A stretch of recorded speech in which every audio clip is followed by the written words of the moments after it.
ఇప్పుడు చూసుకున్నట్టయితే parents, working parents ఉంటున్నారు అండ్ ఆఫీస్కి వెళ్ళే మదర్ ఉంటున్నారు అండ్ ఇంట్లో పిల్లలకి సపరేట్గా టైం స్పెండ్ చేయడానికి చాలా కష్టంగా ఉంటుంది. అండ్ వీళ్ళ ఆహారం తినిపించేదానికి ముఖ్యంగా వాళ్ళతో ఇంటరాక్ట్ అవ్వకుండా మనము మొబైల్ స్క్రీన్ పెట్టడమో లేదంటే టీవీ చూపించడమో చాలా మట్టుకు పేరెంట్స్ చేస్తూ ఉన్నారు.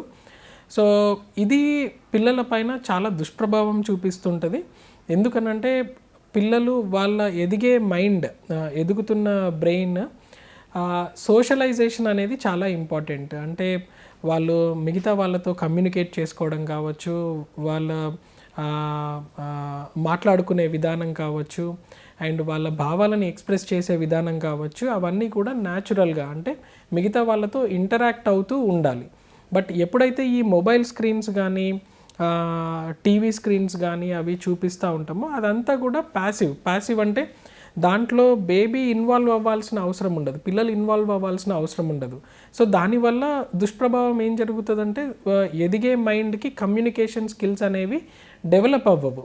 సో మనము పిల్లలు కూడా ఎలా అడిక్ట్ అవుతారంటే వాళ్ళు మొబైల్ స్క్రీన్ చూసేటప్పుడు వాళ్ళు కేవలము చూస్తే సరిపోతుంది, వాళ్ళు ఎఫర్ట్ పెట్టి వాళ్ళు ఆ స్క్రీన్ తోటి వాళ్ళు ఇంటరాక్ట్ అవ్వాల్సిన అవసరం ఉండదు. కాబట్టి వాళ్ళు కేవలం చూడడానికి అడిక్ట్ అవుతూ ఉంటారు. అండ్ పిల్లలు తొందరగా తింటున్నారు కదా అని చెప్పేసి మనం మొబైల్ స్క్రీన్స్ ఇస్తూ ఉంటాము. కానీ ఇది చాలా తీవ్రమైన దుష్ప్రభావం చూపిస్తుంది ఎదిగే బ్రెయిన్స్లో. అండ్ ఖచ్చితంగా మొబైల్ స్క్రీన్స్ కానీ టీవీ స్క్రీన్స్ కానీ వాళ్ళు తినేటప్పుడు కానీ లేదంటే మరి ఎప్పుడైనా కూడా ఎక్కువగా అలవాటు చేయకూడదు.